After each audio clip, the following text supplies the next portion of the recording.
Hi friends, welcome to Meera's novella. Agninetra ഭാഗം 17. ഫ്ലാറ്റിന് മുന്നിൽ നിൽക്കുമ്പോൾ ഗൗരിയുടെ മനസ്സ് അസ്വസ്ഥമായിരുന്നു. നേത്രയ്ക്ക് എന്തു പറ്റി എന്ന ചിന്ത അവളുടെ കണ്ണുകളിൽ കണ്ണീരായി ഉരുണ്ടുകൂടി. ഈ പ്രായത്തിനിടയ്ക്ക് ഒരുപാട് അനുഭവിച്ചവളാണ്. എഡ്വിൻ വിളിച്ച് കുഴപ്പമൊന്നുമില്ല എന്ന് പറഞ്ഞെങ്കിലും അവൾക്കൊരു മനസ്സമാധാനവും കിട്ടിയില്ല. നേത്രയൊന്ന് നേരിൽ കാണാതെ തനിക്ക് സമാധാനം കിട്ടില്ല എന്നവൾക്ക് ഉറപ്പായിരുന്നു. നേത്ര പറഞ്ഞു കൊടുത്തതിന് പ്രകാരം ഫ്ലാറ്റിന് മുന്നിലേക്ക് കാശി കാർ കയറ്റിയതും അവിടെ നിൽക്കുന്നവളെ കണ്ട് അവൻ്റെ കണ്ണുകൾ വിടർന്നു. ഗൗരി, അവൻ വേഗം അവൾക്കടുത്ത് കാർ കൊണ്ടു നിർത്തി പുറത്തേക്ക് ഇറങ്ങി. അവൻ അവിടെ കണ്ടതും അവളും ഒന്ന് ഞെട്ടി. ഇയാളെന്താ ഇവിടെ? താനാണോ നേത്രയുടെ കൂട്ടുകാരി? കാശി ചോദിച്ചതും അവൾ അതേ എന്ന പോലെ തലയാട്ടി. നേത്രയെ ഹോസ്പിറ്റലിൽ എത്തിച്ചത് ഞങ്ങളാണ്. കാശി പറഞ്ഞതും ഗൗരി അവനടുത്തേക്ക് ചെന്നു. എൻ്റെ നച്ചുന് കുഴപ്പമൊന്നുമില്ലല്ലോ? പരിഭ്രമത്തോടെയുള്ള അവളുടെ ചോദ്യം കേട്ടതും അവളും നേത്രയും തമ്മിൽ ഉള്ളത് അത്രയും ഗാഢമായുള്ള സൗഹൃദമാണെന്ന് കാശിക്ക് മനസ്സിലായി.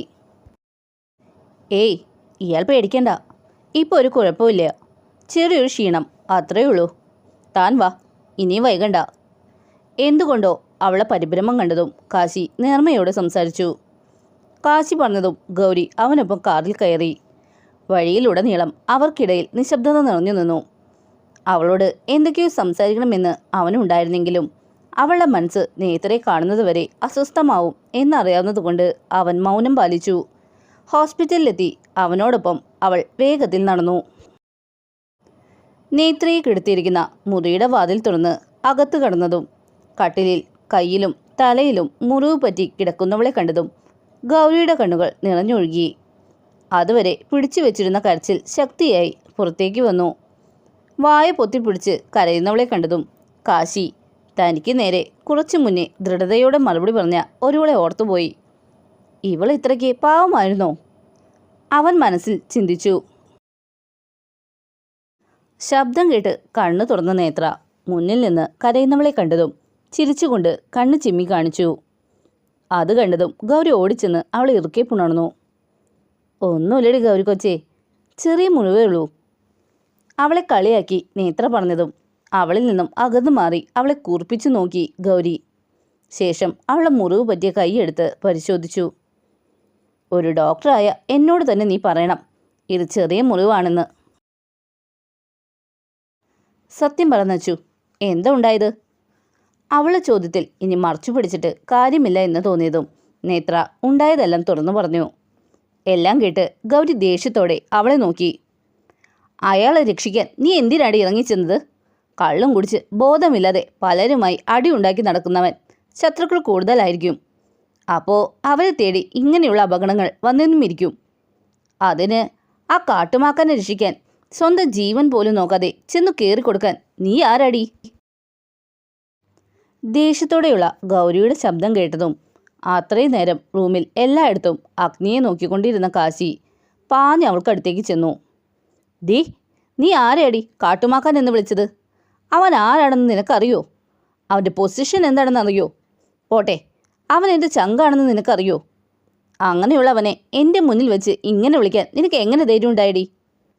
കലി തുള്ളി നിൽക്കുന്ന കാശിക്ക് മുന്നിൽ അവൾ കൈകെട്ടി നിന്നു. അയാൾ ആരാണെന്നോ എന്താണെന്നോ എനിക്കറിയില്ല, ശരിയാ. പക്ഷേ തൻ്റെ ഫ്രണ്ടാണെന്ന് അറിയാം. തൻ്റെ സ്വഭാവം എനിക്ക് മുന്നേ മനസ്സിലായതാ. അപ്പോൾ തൻ്റെ ഫ്രണ്ടും അതേ സ്വഭാവക്കാരനായിരിക്കുമല്ലോ. പിന്നെ ഇവൾ അവിടെ ജോലിക്ക് കയറിയപ്പോൾ തൊട്ട് അയാളെപ്പറ്റി കുറേ കേട്ടിട്ടുണ്ട്. അതുകൊണ്ട് തന്നെയാ ഞാൻ ഇങ്ങനെ പറഞ്ഞേ. അവളുടെ വാക്കുകൾ കാശിയിൽ ദേഷ്യമുണ്ടാക്കി. നീ വല്ലാതെ പറഞ്ഞു കയറാതെ. ഇവൾ അവനെ രക്ഷിക്കാൻ ചെന്നെങ്കിൽ അത് അവളുടെ നല്ല മനസ്സ്. ഡോക്ടറായ നീ അതിനവളെ പ്രശംസിക്കാതെ ചീത്ത പറയുകയാണ് വേണ്ടത്. ഇവൾ വേറെ ആരെ രക്ഷിക്കാൻ ചെന്നാലും ഞാനൊന്നും പറയില്ലായിരുന്നു. പക്ഷേ സ്വന്തം ജീവനും ജീവിതവും നോക്കാതെ കള്ളും പെണ്ണും തല്ലുമായി നടക്കുന്നവരെ രക്ഷിക്കാൻ പോയത് ഒരു കാര്യവുമില്ലാതെയാണ്. ഇന്ന് ഇവൾ രക്ഷപ്പെടുത്തിയ ജീവൻ എത്ര കാലം ഉണ്ടാവുമെന്ന് തനിക്ക് ഉറപ്പുണ്ടോ? പുകവലിയും മദ്യപാനവും ഇന്നല്ലെങ്കിൽ നാളെ അയാളെ സ്വയം കൊല്ലും. ഇവൾ എൻ്റെ എല്ലാമാണ്. അങ്ങനെയുള്ളവൾ ജീവിതം സ്വയം നശിപ്പിക്കുന്ന ഒരുവിന് വേണ്ടി സ്വയം മുറിവേറ്റു വാങ്ങി കിടക്കുന്നത് കാണുമ്പോൾ എനിക്ക് സഹിച്ചില്ല. ഞാൻ പറഞ്ഞതിനൊരു തെറ്റും എനിക്ക് തോന്നുന്നില്ല. ഞാൻ പറയുന്നത് കേട്ട് ദേഷ്യം വരുന്നുണ്ടെങ്കിൽ ആദ്യം കൂട്ടുകാരനോട് പോയി നന്നാവാൻ പറയ്. അപ്പോൾ പിന്നെ കൂടെയുള്ളവരുടെയെങ്കിലും ജീവൻ രക്ഷപ്പെടും. ഗൗരി പറഞ്ഞത് കേട്ടതും അവന് വല്ലാത്ത ദേഷ്യം വന്നു. എന്നാൽ അവൾ പറഞ്ഞത് മുഴുവൻ സത്യമായതുകൊണ്ട് തിരിച്ചൊരു മറുപടി പറയാൻ കാശിക്ക് കഴിഞ്ഞില്ല. അവൻ വേഗം മുറി വിട്ട് പുറത്തേക്ക് ഇറങ്ങി. ഫോണെടുത്ത് അഗ്നിയെ വിളിക്കാൻ നോക്കിയതും അവൻ അയച്ച മെസ്സേജ് കണ്ടതും അവൻ വേഗം അകത്തേക്ക് ചെന്നു. നേത്രയെ നോക്കി അഗ്നി പോയെന്നും തനിക്ക് അത്യാവശ്യമായി ഒന്ന് പുറത്തു പോകണമെന്ന് പറഞ്ഞ് ഗൗരിയെ ഒന്ന് നോക്കുക പോലും ചെയ്യാതെ പുറത്തേക്ക് പോയി. നീ എന്തിനാടി അങ്ങനെയൊക്കെ പറഞ്ഞത്? കാശി പോയതും തനിക്കരികിൽ മുഖം വീർപ്പിച്ചിരിക്കുന്നവളോട് നേത്ര ചോദിച്ചതും ഗൗരി അവളെ കൂർപ്പിച്ചു നോക്കി. മിണ്ടരുത് നീ. അവൾ വലിയ രക്ഷക വന്നിരിക്കുന്നു. അയാൾക്ക് വേണ്ടി ഇത്രയും വേദന തിന്ന് ഇവിടെ കിടന്നിട്ട് എന്തായിടി? ഇവിടെ നിന്നെ കൊണ്ട് വന്നിട്ടവന് ഞങ്ങൾ എത്തുന്നത് വരെ കാത്തു നിൽക്കാനുള്ള ക്ഷമയില്ലാതെ പോയിരിക്കുന്നു. അതും 2 കൈയും മുറിവ് പറ്റി എന്തിനും ഒരു സഹായം വേണ്ട ഈ അവസ്ഥയിൽ. നന്ദിയില്ലാത്ത മനുഷ്യൻ. ഒരു കാര്യം ഞാൻ പറഞ്ഞേക്കാം. അയാൾ ആരെങ്കിലും തല്ലേ കൊല്ലേ എന്ത് വേണമെങ്കിലും ആയിക്കൊള്ളട്ടെ, നീ ഇനി അവിടെ ജോലിക്കോ അയാൾക്കൊപ്പമോ എങ്ങോട്ട് പോകുന്നില്ല, കേട്ടല്ലോ? അതല്ല, ഇനിയും അങ്ങോട്ട് പോകാനാണ് ഉദ്ദേശമെങ്കിൽ ഇനി നിന്നോട് സംസാരിക്കുന്നത് നമ്മുടെ അമ്മയായിരിക്കും. അത്രയും പറഞ്ഞ് ഗൗരി വാഷ്റൂമിലേക്ക് കയറിയതും നേത്ര തലയിൽ കൈവച്ചിരുന്നു. ഹോസ്പിറ്റലിൽ നിന്നും ഇറങ്ങി കാശി നേരെ പോയത് അഗ്നിയെ കാണാനാണ്. ഗൗരിയുടെ വാക്കുകൾ അവനിൽ വല്ലാത്ത ദേഷ്യമുണ്ടാക്കിയിരുന്നു. അഗ്നിക്ക് ശത്രുക്കളുണ്ട്. അതൊരിക്കലും അവൾ പറഞ്ഞ പോലെ കള്ളു കുടിച്ച് ബോധമില്ലാതെ തല്ലുണ്ടാക്കി ഉണ്ടായവരല്ല. എല്ലാ വേണ്ടാത്ത സ്വഭാവമുണ്ടെങ്കിലും സ്വയം നശിക്കുന്ന കാര്യങ്ങളല്ലാതെ മറ്റുള്ളവരെ ദ്രോഹിക്കുന്ന ഒരു പ്രവൃത്തിയും അവനിൽ നിന്നും ഉണ്ടായിട്ടില്ല. അവൻ്റെ ശത്രുക്കൾ അവൻ്റെ വീട്ടിലുള്ളവർ തന്നെയാണ്. അവൻ്റെ പതനം കാണാൻ ആഗ്രഹിക്കുന്നവർ, അവരെക്കാൾ മേലെ അവൻ വളരരുത് എന്ന് ആഗ്രഹിക്കുന്നവർ. കാശിയുടെ ഓർമ്മയിലേക്ക് പലരുടെയും മുഖം കടന്നു വന്നതും സ്റ്റിയറിങ്ങിലിരിക്കുന്ന കൈ മുറുകി. പക്ഷേ ഈ കാര്യമൊന്നും ഗൗരിയോടോ നേത്രയോടോ പറയാൻ വയ്യ. ആർക്കും അഗ്നിയെപ്പറ്റി ഒന്നും അറിയില്ല. അവൻ അനുഭവിച്ചതും അറിയില്ല.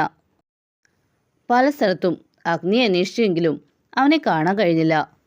അവസാനം അവൻ സ്ഥിരം പോകുന്ന ബാറിൽ ചെന്ന് നോക്കിയതും കണ്ടു കുടിച്ച് ബോധമില്ലാതെ ഇരിക്കുന്നവനെ.